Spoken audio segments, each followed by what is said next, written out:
இறை நம்பிக்கையாளர்களுக்கு மட்டும். நிறைய பேர் சொல்லுவாங்க, எனக்கு எந்த கல்வியும் இல்லைங்க, எனக்கு எழுத படிக்க தெரியாது, ஆனால் நான் 200 பிரான்ச்சு வச்சுருக்கிறேன், பொருளாதாரத்தில் நான் மேலோங்கி இருக்கிறேன் அப்படின்னு சொல்லுவாங்க.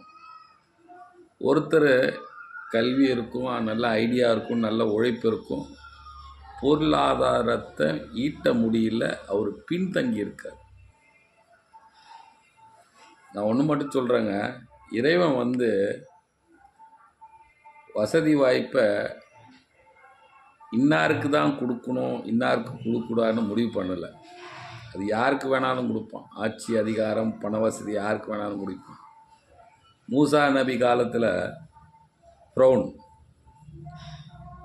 பெருங்கொண்ட கோடீஸ்வரர், ஆட்சி அதிகாரம், அவர் நினைச்சதை சாதிச்சார். புரியுதுங்களா? எல்லாம் அவர் கொடுத்துருந்தார். ஆனால் மறுமையில் அதே மாதிரி அபுஜாயில் ஆட்சி அதிகாரத்தில் மக்கா நகரமே அவங்க கையில் தான் இருந்தது. அவ்வளோ பெருங்கொண்டா கோடீஸ்வரர். ஆனால் மறுமையில் இறை நம்பிக்கையாளர்களுக்கு இந்த துனியா ஒரு சோதனை கூடம்.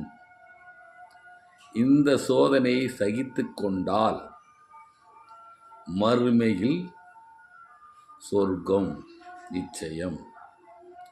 அவன் அப்படி இருக்கிறான், இவன் இப்படி இருக்கிறான், நான் கஷ்டப்படுறேன், 5 வக்து தொழுகிறேன், சுஜூதில் ருக்குல துவா கேட்குறேன், எல்லாம் எனக்கு கொடுக்க மாட்டேங்கிறான், அவன் தொழுவே மாட்டேங்கிறான், அவனுக்கு கொடுக்குறான். எல்லாம் உனக்கு சொர்க்கம் நிச்சயிக்கப்பட்டிருக்கிறது என்ற முடிவோடு வாழ்ந்தால் உன் வாழ்க்கை சிறப்பாக இருக்கும்.